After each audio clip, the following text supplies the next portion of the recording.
Ma'am, okay na ho kayo ah. Kita na lang po tayo sa next session ninyo. Off po ko kasi bukas eh. Diba, ingat po kayo. Bye. Kuya, Oh, Loe. Bakit? Anong problema? May sakit ka ba? sinabutan pa kita dito. Para kasi... Nakaroon na kasi sakit sa ulo ko. Saka yung chan. Paratang nalasang ko yun. Ha? Sino? Paano?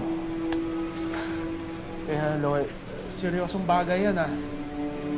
Kaya mabuti pa, umupo ka muna dito. Di ka. Upo ka muna. Papatingin kita dun sa kaibigan ko, doktor ah. Hintayin mo lang ako dyan. Wala ka na ng silbi, pabigat ka pa! Dadagdagan mo pa problema ko? Hindi na kita dapat sinama dito eh! Okay ka lang? Anong problema? Nakakasawa ka rin eh, no? Ang lakas ng loob mong mangarap, eh wala ka naman alam! Wala kang pinag-aralan, di ba? Di ba? Wala akong silbi, kuya. Ha? Wala akong silbi? Ano sinasabi mo? Wala akong silbi, di ba? Loe, ano sinasabi? Wala akong silbi! Wala akong silbi! Wala akong silbi! Loe, ano ba? Wala akong silbi! Wala akong silbi! Wala akong silbi! Hoy, tumalo mo! Sabi ko sa'yo, wala akong silbi! Umuha lang ako sa gusto mo, di ba? Wala akong silbi! Akong silbi, di ba? Pero umuuna ako, di ba? Umuuna ako! Umuuna ako! Wala akong silbi!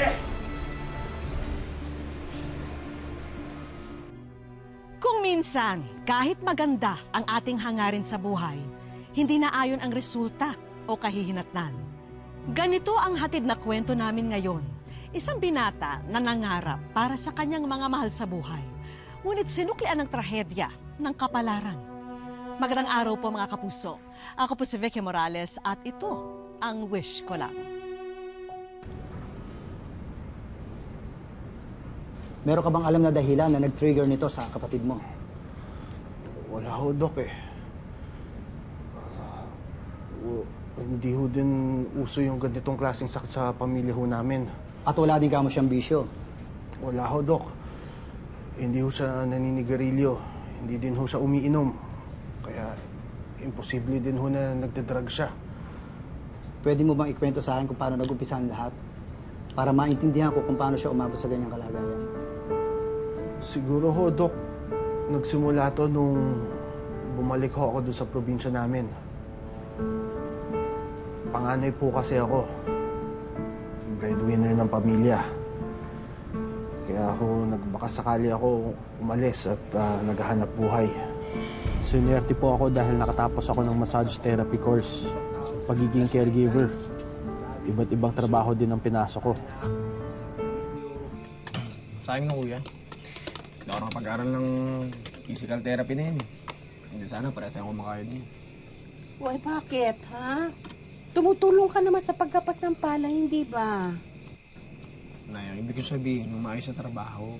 Yung malaking sweldo para kay kuya.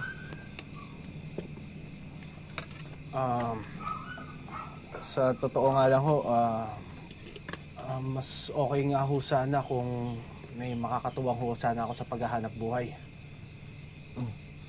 Eh di kuya, sama mo na ako sa Nueva Ecija. Makakahanap naman ako ng trabaho dyan, panigurado eh. Hindi, dito ka lang. Hindi ka aalis. Nay, 17 na po ako. Eh, mukhang malabo naman na makapagtapos ako ng pag-aaral. Saka nasasayang lang yung buhay ko dyan sa pag-apas ng abaka eh. Nay, gusto ko lang tumulong.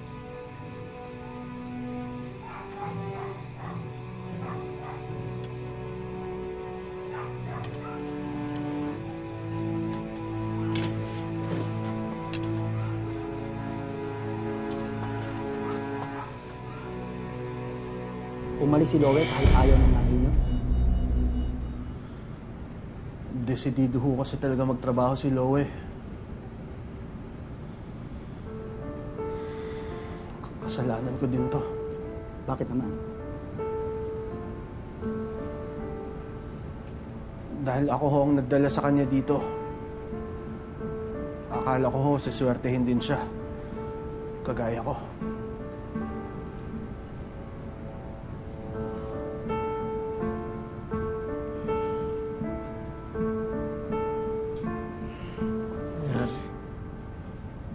nangyari? Ano to? Kuya, ano to? Ano nangyari? Kuya, ba't ako nakagapos?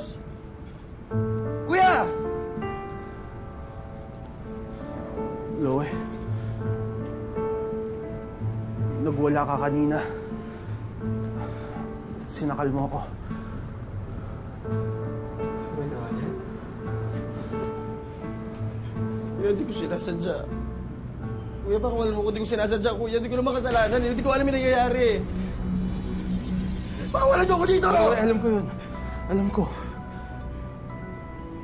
Loe, ano ulit yung nangyayari sa'yo? Yung tungkol sa nalason ka? Kuya, wala akong kasalanan. Kuya, wala akong kasalanan. Ako ulit yun. Loe, alam ko. It's okay, Lola. Relax. Relax. Naniniwala kami sa'yo. Pwede mo ba ikwento kung ano mga nangyari? At yung sinasabi mo na nilason ka, Ayos naman yung trabaho ko. Nakapasok ako bilang boy sa katayan ng baboy. Masanay ka na dyan.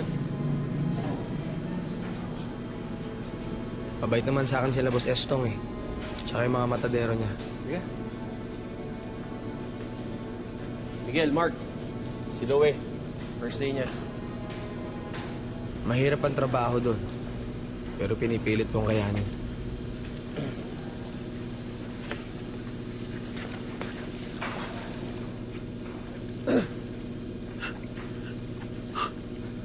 Sige, kaya mo yan. Hinga-hinga ka lang.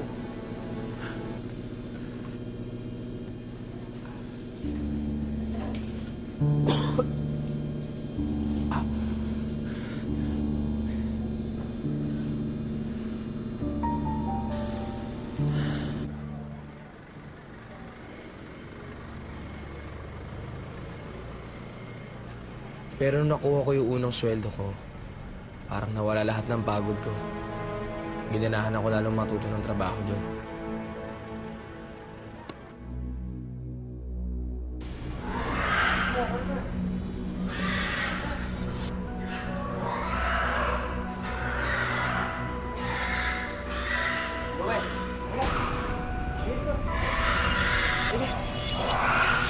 Gusto mo malaman kung ano yung sikreto namin? Kung bakit malakas kami? Di ba 2 araw na tayo walang tulog? Ito ginagawa namin. Ulit tayo. Kaya gusto ba yan? Ito. Tulungan mo nga ako. May cellphone ka ba dyan? Ilawan mo naman kami. Ha? Ilawan mo ako ha? Ako naman. Hindi na ako pa dyan. Ilawan mo. Ilawan mo! O, ilawan mo ako. Yan, naka na yan. Naka na yan.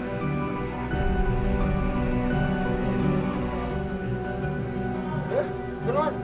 Halika. Sige ko yung ganun. Tumatangi ka? Ha?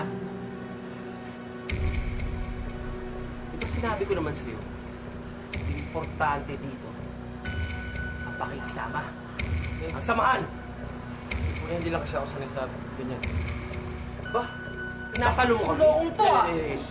Tinatalo mo kami, ha? Sigurado ka? Kaya mo, Mark, may ibang paraan para tulungan tong batang to eh. Ha? Handa mo yan, ha? Sige na, umalis ka na. Kasi, marami mo.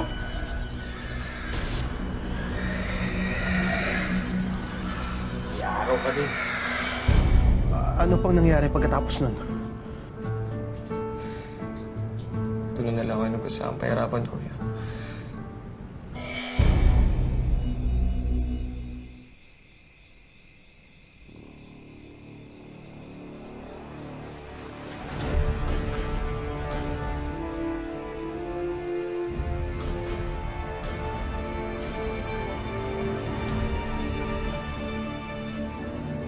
Estong!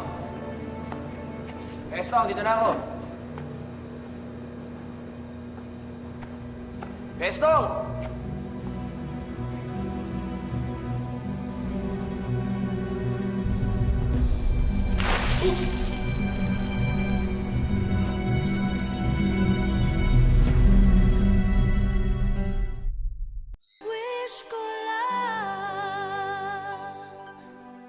Halos 1 taon na sa kanyang trabaho sa Katayan si Loe.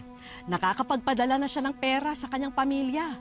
Ngunit nagkalamat ang samahan nila ng kanyang mga katrabaho. At dahil din dito, nasira ang lahat ng kanyang mga pinaghirapan.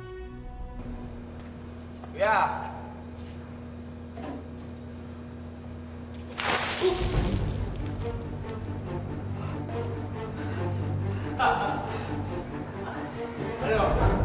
Anong bagay sa'yo?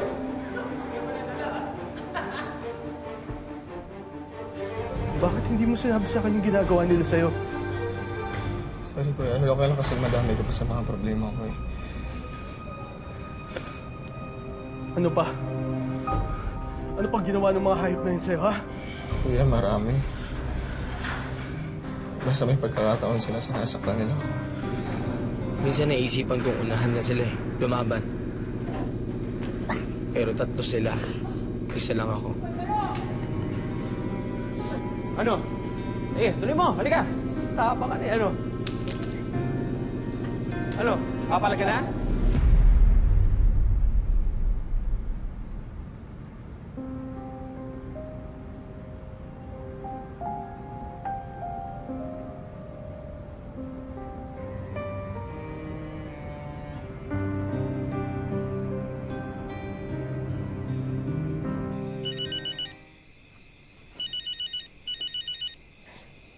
Hello?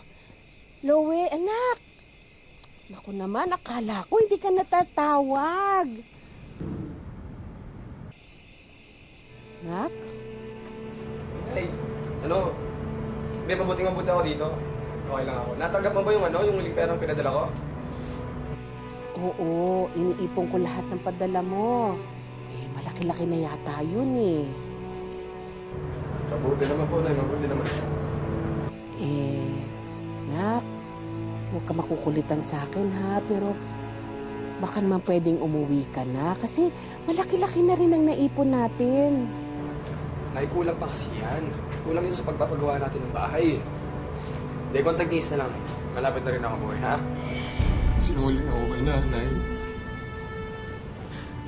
Ginawa mo lang naman yun dahil mahal mo si nanay. Hindi kasalanan yun. Pero paano yung laso na sinasabi mo? Paano kanila nilaso?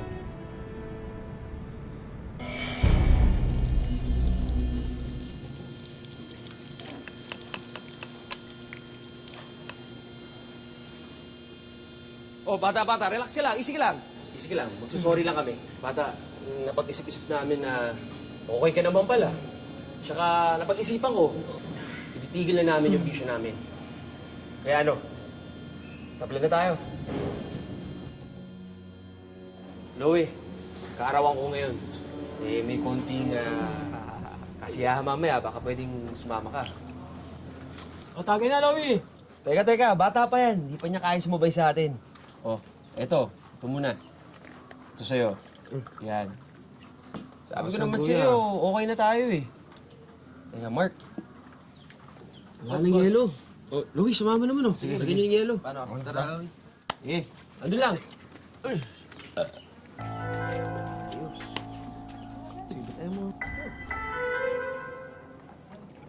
Ubusin na natin.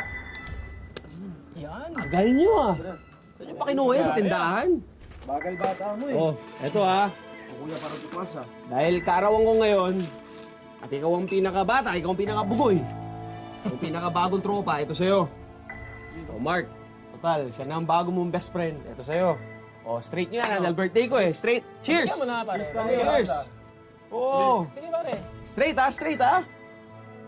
Nice! Diretso nyo na yan! Yan! Woo! Ano bata?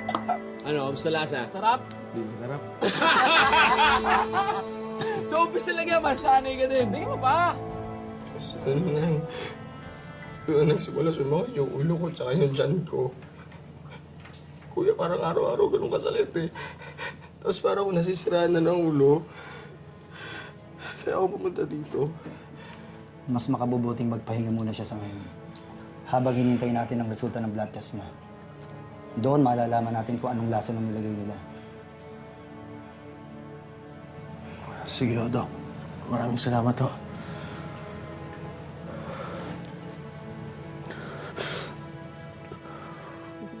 Huwag ka mag-alala, Loe.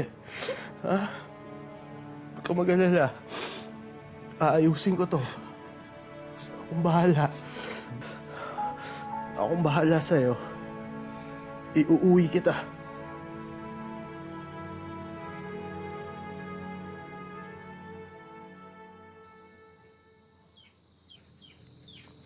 Jared! Nay, nandito na ho kami. Loe? Loe? Loe?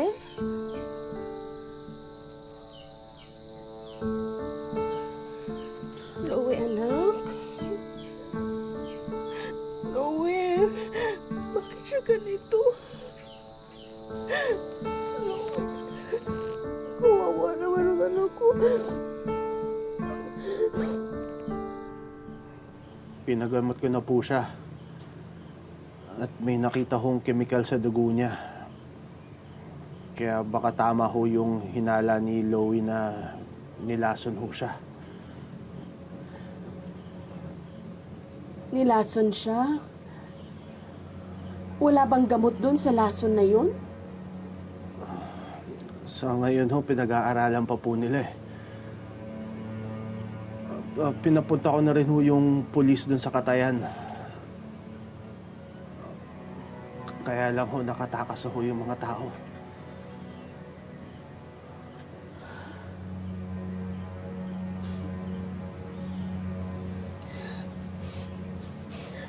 Loe?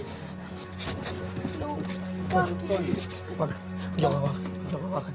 Ayoko hawakan. Wag! Ayoko! Ayoko! Huwag mo hawakan! Nasa bahay ka na! Bakit na sa bahay? Huwag sabi ako hawakan eh! Sana di ako umalis! Sana di ako nagtrabaho! Dapat di ako umalis! Ba't di ako umalis eh? Huwag mo hawakan. Huwag mo hawakan. Huwag mo hawakan. Nasa bahay ka. Hindi kita aanuhin. Sabi ko walang awak! Sabi ko walang awak eh! Sabi ko walang awak! Sabi ko walang awak eh! Sabi ko walang awak eh! Sabi ko...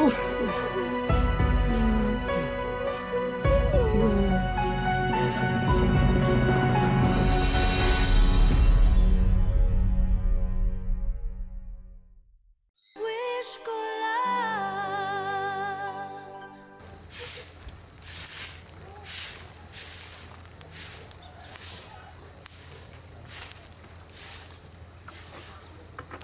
Oh, kamusta na po si Loe? Nahihiyak bata niya. Matay na sana siya doon sa trabaho niya! Yes, sir. Pasensya na po. Andito ho kasi ako ngayon sa probinsya eh. Okay po. Sige po, sir. Tatawagan ko na lang ho kayo pagka nakabalik na ho ako. Malas ako sa kapatid. Malas. Anak, kamusta ka na, ha?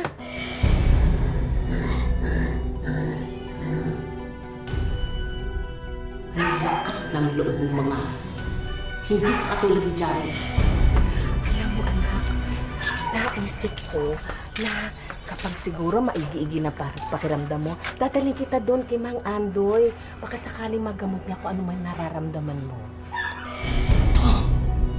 Pabigat pa. Inutil! Malas ako sa kapatid. Anak, bakit? Ay, anak! Anak ko!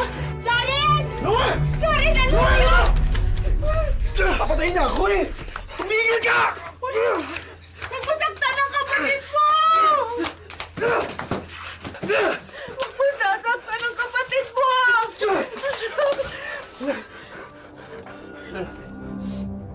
Nay, huwag kayo lumapit.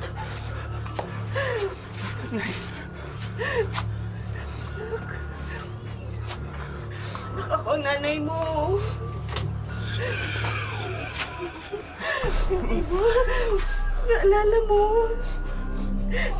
Di ba ang dami nating pangarap? Anak, di ba magagawa pa rin natin yung bahay? Nay, Hindi ba sabi mo paaaralin mo yung mga kapatid mo? Di ba si Juhin ha? Si Linggay? Naalala mo? Anak, natatandaan mo ako, di ba? Ako yung nanay mo. Anak, mahal na mahal kita. Anak. Loe. Anak, huwag ganyan. Mahal kita, anak.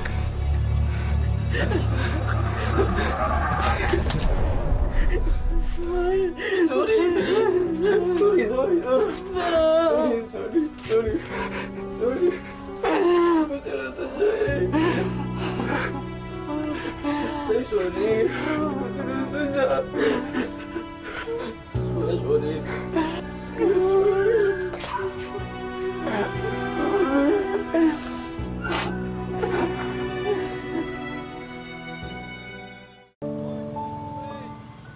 Dito sa Virac, Catanduanes namin kinatagpo ang kuya ni Loe na si Jared. Sabay na raw kami sa kanya sa pagbisita niya sa kanyang kapatid. Hindi pa po maayos yung kapatid ko ngayon. Noong April 18 po, may nakita po ako sa kanyang kakaibang sintomas. Kasi iba na po yung kanyang kinikilos. Bali, nakunan ko pa po ng video yung kanyang mga ginagawang kakaiba. Parang hindi po yung si Louie yung nakikita ko. Pagdating namin sa kanilang barangay, Tol, kumusta ka na? isang kalmadong Loe ang inabutan namin. Kumusta ka na? Ha? China ako. China ka na? Kung pakikinggan daw ang sinasambit niya, makukumpirma na may problema siya sa pag-iisip. Wala pang sakit si Louie. Laging akong tinutulungan, ayaw niyang napapagod ako. Tsaka umalis siya para nga ayusin yung namin buhay para daw dahil hindi nga siya pagtapos ang pag-aral, gusto niya matulungan ako para kami sa kahirapan. Napakalambing po niya, tsaka napakabait talaga. Hindi siya gaanong palaimik, pero malambing siya. Tsaka seryoso siya pagdating sa hanap buhay. Hindi ko talaga matanggap na nagkaganyan yung anak ko. Para akong natulala yung pagbaba nila dyan sa kasi kuya niya. Tsaka umalis siya maayos, pagdating niya gano'n na. Labis din nilang binabantayan kung susumpungin siya. Dito raw kasi nagiging bayolente ang binatilyo at nakakapanakit na ng kapwa. Sabi ko, Diyos ko, bakit ako binigyan ng ganitong pagsubok? Parang hindi ko kakayanin. Pero nananalangin din ako sa Diyos. Nasabi ko, Diyos ko, araw at gabi nananalangin akong bumalik ang anak ko kasi parang hindi ko talaga matanggap na nagkaganon siya. Kaya naman kahit masakit para kay Nanay Josefina, hindi siya nagdadalawang isip na igapo sa higaan na lang si Loe sa mga araw na nagiging marahas siya. Kailangan siyang itali kasi tumatakbo siya ng hindi niya alam, hindi alam kung saan pupunta. Tsaka balay mo, naagawan ako niya minsan ng itak kasi nagbukas ako ng sardinas, yun ang natakot ako. Tapos tumakbo dito sa dito sa kabilang bahay, tinaga-taga niya yung ito, mga inuupan ko.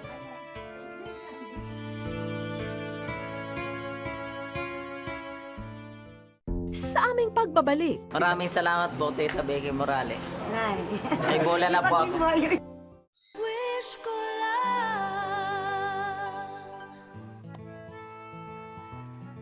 nakabihis ang mag-iina nang bisitahin namin sila kinabukasan. Papasyal daw kasi sila sa bayan. Pero sa kanilang paglabas sa bahay, napansin nila ang isang liham na nakasabit sa may bintana. Sa wish ko lang po. Pamilyar ang liham na yon para kay Jared dahil ito ang sulat na pinadala niya sa wish ko lang. Sa sobrang pagmamahal ko po sa kapatid ko, para sa kanya talaga yung lahat ng ginawa ko po. Habang buhay ko talaga hindi na siya gagaling-alagaan ko siya. Kasi kung hindi dahil sa kanila, wala ako dito. Mahal ko sila eh. Pero ang mas nakakahanga ng mga sandaling yon ay si Loe na maayos ang kinikilos. Pipilitan ko pong gumaling na para makatulong po sa inyo. Isang mahalagang tao ang dadayuhin namin ngayon. Ang doktor na tumingin at nagreseta ng mga gamot ni Loe. Ayon kay Doc Gibson, malaki raw ang ipinagbago ng kanyang pasyente mula nang huling masuri niya noong nakaraang Abril. Nung unang dinala sa akin si Louie, hindi ko siya talaga makausap. Kumbaga blank stares lang. Tapos pag nagsasagot naman siya, talaga napaka-irrelevant, no? And then may violent tendency siya, tapos irritable din. Tapos nag-follow up na rin siya sa akin for the first time. Palaki na yung in-improve niya. So I can already converse normally sa kanya. Although may mga certain pa na irrelevant na sagot. Ipinaliwanag din sa amin ni Doc ang maaring naging sanhi ng sakit ni Lowe.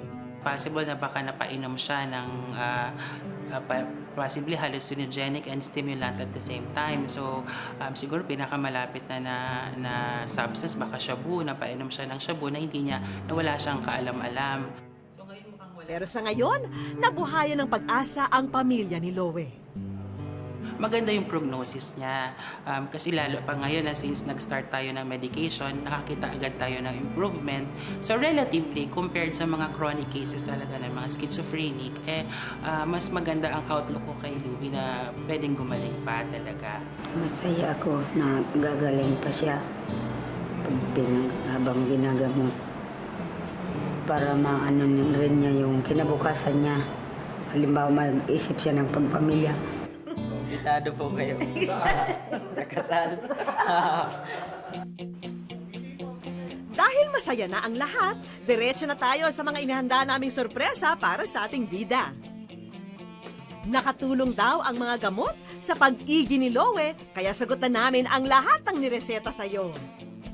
Pati ang naudlot na pagpapagawa ng bahay ni Lowe para sa kanyang magulang, eto, at makukuha na rin nila ngayon ang plano, pati ang pambili ng lahat ng materyales. At kung sakaling madudugtungan pa ang buwan na kailangan niyang magpadoktor, sagot na namin ang pondo para rito. Ang bait-bait ng Diyos sa amin. Pinatulungan po kami. Mahal na mahal ko kayo, ma'am. Tsaka yung kapatid ko, lahat talaga gagawin ko para sa inyo. Hindi ko naman alam talaga. Kaya nagpapasalamat ako. Ng malaking pasasalamat ko sa inyong lahat. Maraming salamat po, Tita Becky Morales. Nay. May bola na po ako. Sa mga kagaya ni Lowe, higit pa raw sa gamot ang kailangan nila dahil mahalaga rin ang ating pag-unawa. Dito rin masusukat ang ating hangganan ng tunay na pagmamahal kapag tayo ay handang magtiis at magtiyaga para sa kapwa nating nangangailangan ng kalinga. Hanggang sa susunod na Sabado mga kapuso, ako po si Becky Morales at ito po ang Wish Ko Lang.